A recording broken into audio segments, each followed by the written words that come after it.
So the thing is, what do they do when you give them a question? Well, they ask the internet in whatever language, broken English. Luckily, the internet can correct all that and bring up something. People said, that's cheating. They're not understanding anything. They're just looking at the hits and copying it down. I missed something there. I used to think that that's true, that's what's happening. But I missed something there. They were not copying it down. They were actually decoding it. Because it wasn't the content of just one website. It would be a combination of content from different websites. To top it all, they would quote from places, usually pretty accurate quotes. In one village, I got a quote from the Harvard Business Review. 9-year-old Indian children who don't know English. So how could they get the right quote there? So first thought that comes to my mind is, oh, somebody was passing by and said, oh, that's what it says. But in those places, there is nobody like that. Nobody's even heard of the Harvard Business Review. So how on earth were they quoting the right thing? How were they reading? And that became a big mystery. That's when I started to get invitations from teachers of English to say this kind of magical reading, where is it coming from? And I said, I don't know. I still don't know till today, but I'm beginning to suspect that there is a mechanism, which I'll tell you in a minute. Teachers started to, in England, up in the north, the teachers started to talk amongst each other and said, you know, this is worth trying. And they would all try. The head teachers, to my great surprise and pleasure, the head teachers encouraged them, and some of them built special areas in the school where you can do a soap. Okay, so you can see some of these pictures, it's a bit dark, but of actual spaces built for doing that kind of thing. This is a school called George Stephenson High School. And if you look at the geometry of the room, it suggests groups. It's got reconfigurable furniture. It kind of tells you what, you don't have to tell the children anything. They know what they're supposed to do in there. So, watching this for year after year after year, I began to think that there's something about the group that is bigger than each of the individuals in it. That buzzing sound was the sound of a hive, like a beehive. Okay. And I thought, could that be right? I started reading up on insect behavior. I mentioned that last evening actually. And very quickly discovered that large groups of insects show behavior which is far in excess, far ahead of their individual capability. Because the whole actually seems to have an intelligence of its own. Is that what I'm seeing then in the hole in the wall or in the souls of England? A hive mind. Very hard, long stretch to make. But I could think of no other plausible answer. I started reading more. There are two areas. Mathematicians and physicists study this. There is an area called self-organizing systems. It's not in the English sense of the word. It's not organization of the self. A self-organizing system is a group of connected elements that forms patterns by itself. We call it spontaneous order. So if you think of a storm, or a snowflake. These are examples of spontaneous order. If you ask who made them, the answer is nobody made them. They just happened. So, could it be that at the hole in the wall, what we were observing was spontaneous order? I started testing it. I started testing it with English language. In the slums of Western India, I would give fairly complicated English sentences and tell the children what does it mean. And and they would invariably tell me. I became bolder, gave them a complicated sentence in German, and they would tell me. Give them a complicated sentence in anything, and they'll tell you what it means. Okay? I'll give you an example of a recent little experiment that I did. I took, on my Facebook page, I put 4 lines of text. The text was written in Bengali script, but was actually a Sanskrit poem. Okay, and I said, guess what? I said, please, those of you who can read this, don't respond. But those who can't, can you figure that out? The experiment lasted 8 hours. It was on a Sunday, so people had nothing much to do. So they wrote back from all over the world, saying, oh gosh, this is like a crossword puzzle. You know? In about an hour, they said, this is Sanskrit written in Bengali script. 2 hours later, it's written by this guy called, whatever, Jayadev in the 14th century. Another 2 hours later, this is what it means. It's 4 lines describing a smile. 8 hours, 12 hours, but Bengali script, Sanskrit text. What's going on? And if you look at the conversations, the people providing clues to each other are hive forms. The hive knows everything.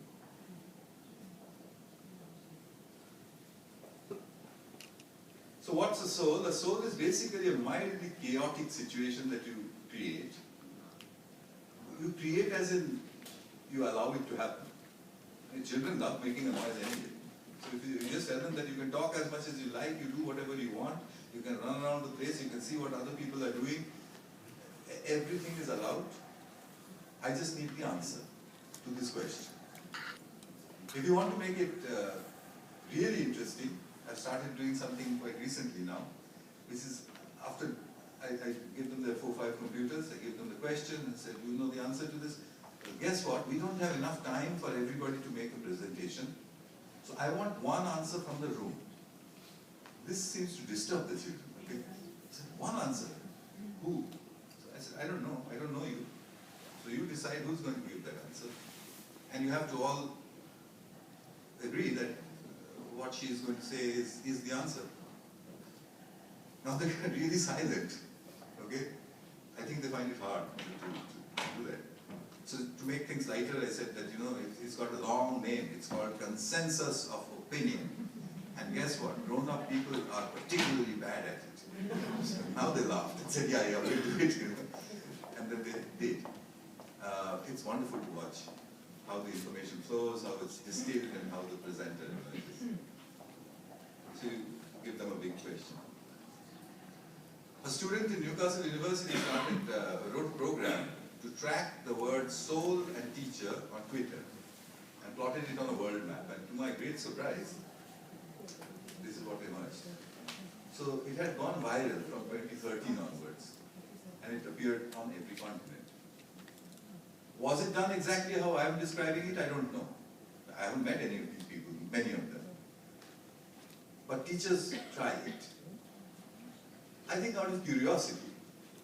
And they get surprised, like I did. And then they try it again and again. And then it reaches the principal. And the principal says, okay, go ahead and try some more. In America, it reached the district superintendents of education, who came looking extremely grim. You know, there's this guy saying children should make noise, you know, that kind of thing. And I was there in Harlem, which is, you know, very pretty bad area in New York. And he watched. And then he asked me an age-old question. Who taught them? And I said, that's a long story. I can't tell you that. Yes, he's my cousin. Just examples. Yeah, he's my cousin. This is 7-year-olds doing a GCSE.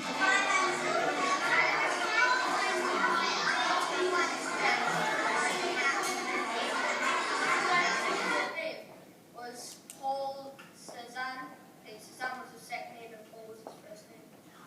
He was French. He was born in 1839 and he died in 1906.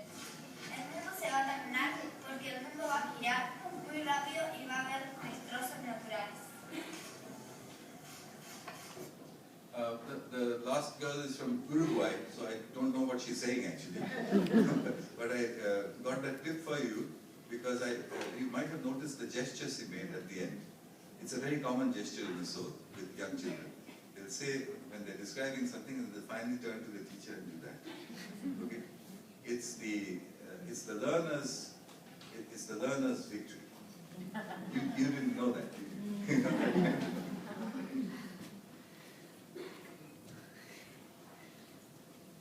Children can answer questions far ahead of their time. Okay? I've tested this out now many, many times. At least 6 or 7 years ahead. So 8-year-olds can answer the end of school examination. Of course, you'd say, what kind of answer is that? Because they're working in groups, they're using the internet, etc. But if you allow them to do all that, then they can. And it helps if you admire the process. You know, if you say, well, that's fantastic, how did you do that? That's, you know. I gave that method a name. I called it the method of the grandmother. Okay. Why? Because parents and teachers use discipline. You must study more, pay more attention, otherwise nothing will happen to you in later life, etc. The granny doesn't do that. The granny says, oh my God, when I was your age, I was so stupid. And the child loves that. And the child says, oh, you don't even know how to use this phone, I'll show you how to do it. That sort of thing. We called it the method of the grandmother. I wrote an article in the Guardian newspaper, making an appeal, saying that if you are interested in children, if you are a grandparent, if you have the internet and a web camera, can you give me 1 hour of your time every week for free? And in 2 weeks, I got 200. Right now there are 600 of them.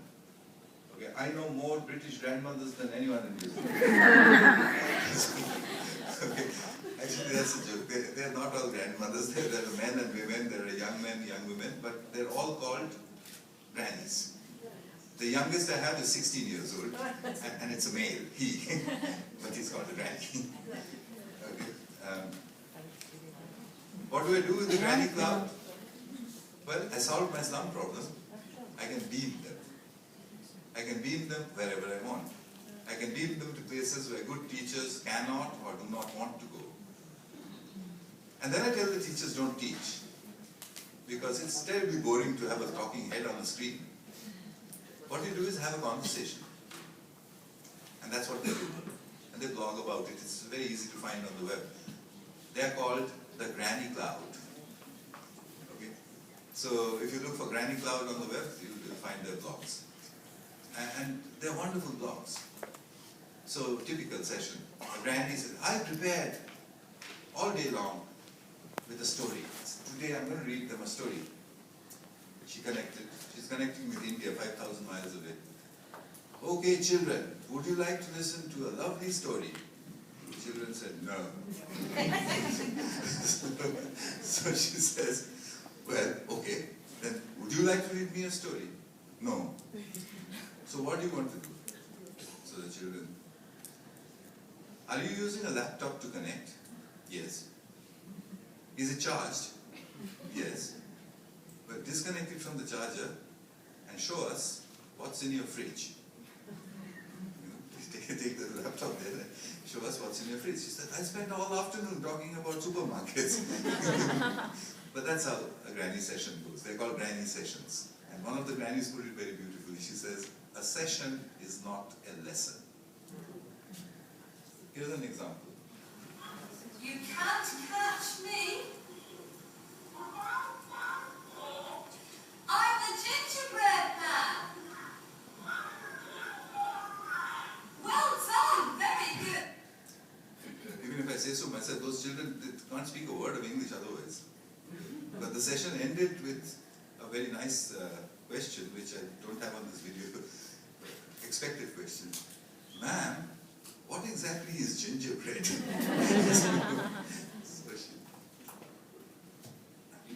Okay, in 2013 I got this prize called the TED Prize.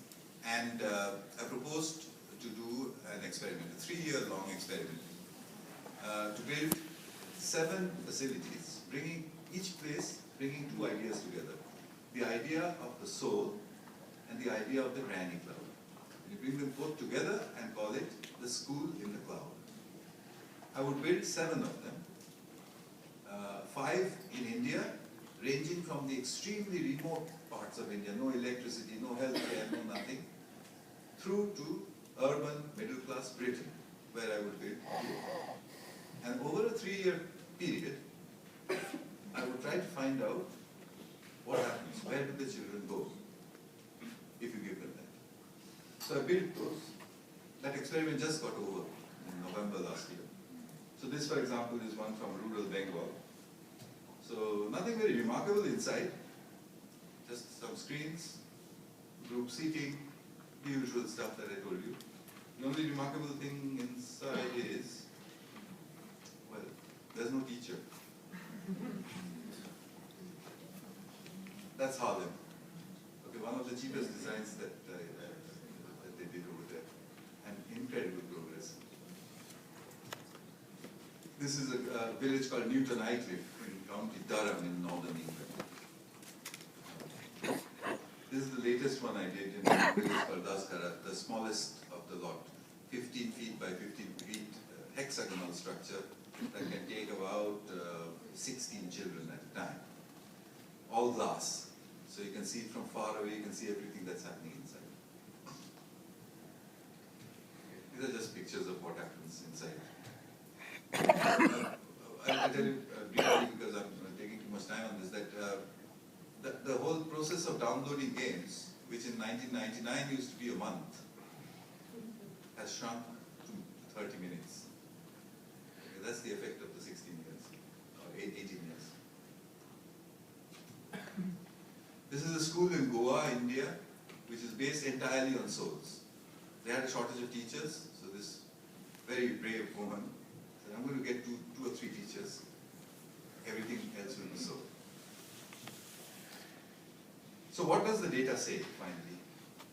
I haven't finished analyzing it, but a few things are very clear. There is a rapid increase in reading comprehension. How does that work? Well, I tested it out, and there's a PhD student of mine working on this right now. Reading is considered a solitary activity, mainly because of the technology of reading. Because of the form factor of the book, you can't read, 3 people can't read the same book at the same time. But on a screen you can. So what happens if you produce text on a big screen so that many children can read it? Well, the answer is, you can give them almost anything to read and they'll figure it out. If you do that over and over again, and if you keep encouraging them and say, guess what? This is meant to be read by 17-year-olds. And they say, 17-year-olds, they must be really stupid then. So we just figured it out, etc. If you keep doing that over and over again, individual reading comprehension increases. I'm still in the middle of trying to figure out how that happens, but it does. Because they're communicating difficult ideas, their communication skills improve dramatically again. You know, the structure of their language, the structuring of thoughts, etc. You heard those 2 little Geordie kids talking about Cézanne, Paul Cézanne, and he was clear diction. The internet searching skills improve fantastically, naturally, because that's all they're doing all the time. And by the way, that's a key life skill that's not taught in school. I don't know why. You know, all our children, they're supposed to learn how to search on the internet out in the streets. Well, that was the end of the good news. Here's the bad news. We have this. This is how we figure out if people are good or bad. It's called an exam. Right? In the exam, you can use no assistive technology. You cannot talk to anybody. You're asked questions and you have to answer it using your head and pencil and paper. Invented maybe 300, 400, 500 years ago. Why? Because the world used to be like this. This is an office from 1920. It's got rows and rows of clerks. What's a good clerk? A good clerk should be able to read and understand instructions and follow them. Have good handwriting so that other people can read what he has written. Should not look right and left, should not disturb anybody. Okay? He should never question an instruction. And, most importantly, he must never be creative. A creative clerk is a dangerous thing. Okay? Or a creative assembly line worker. So, the system was engineered to produce these people in millions. And they ran the world for 300 years, from Vancouver to Wellington. This was how the world was run. So I'm not criticizing it. I'm saying we don't need it anymore. So if you now compare what we are preparing our children for, look at that and look at this. Is it obvious that we are preparing our children for employers who've been dead for over 100 years? Offices, and in order to cater to that ancient system, we, the teachers, have to follow 19th century practice. Drill and practice, memorization, negative reinforcement, etc. This is what the office looks like, the kind of office your children will go to. Looks a bit like a hole in the wall, actually. So if you want to prepare your child for this world, shouldn't the exam look like this? Just give them their phones back. That's all I'm saying to administrators. Give them whatever exam you want, just give them their phones. I've been saying it for about 3 years now with no success whatsoever. So I think that eventually we need to get 3 broad areas called comprehension, communication, and computing, into which we subsume reading, writing, and arithmetic. Because today's world, comprehension is not just reading, it's lots of things. Communication is not just writing, it's lots of things. And doing arithmetic in your head, it's a nice hobby, but I don't know what else it's good for anymore. Of course, people get very annoyed, say, no, you must know what multiplication is and how to multiply a 4-digit number by a 3-digit number with using pencil and paper. I have no idea why. I think schools should produce happy, healthy, and productive people. I don't think there's much to argue about. You define productive in your own terms. So, if I then take the 3 areas, comprehension, communication, computation, happy, healthy, productive, and I can make a matrix, and if you're taking a decision as a teacher, it should fall into that matrix somewhere. If it doesn't, then you're in trouble. Let's take an example, dance. Does it make you happy? Yes. Does it make you healthy? Yes. Does it make you productive? Yes. To learn rhythm and form and expression. Take the 17 times tables. Does it make you happy? Does it make you healthy? No. Does it make you productive? By the way, does it make you productive? Yes, it did in 1920. But not today. You should check it out. So I'll finish with this. What I'm working on now. How do we redefine curriculum? How do we redefine pedagogy? And most importantly, how do we redefine assessment? What is it that we want to measure in the children of the 21st century? And I can tell you this, that good handwriting and the 17 times tables are not in that list.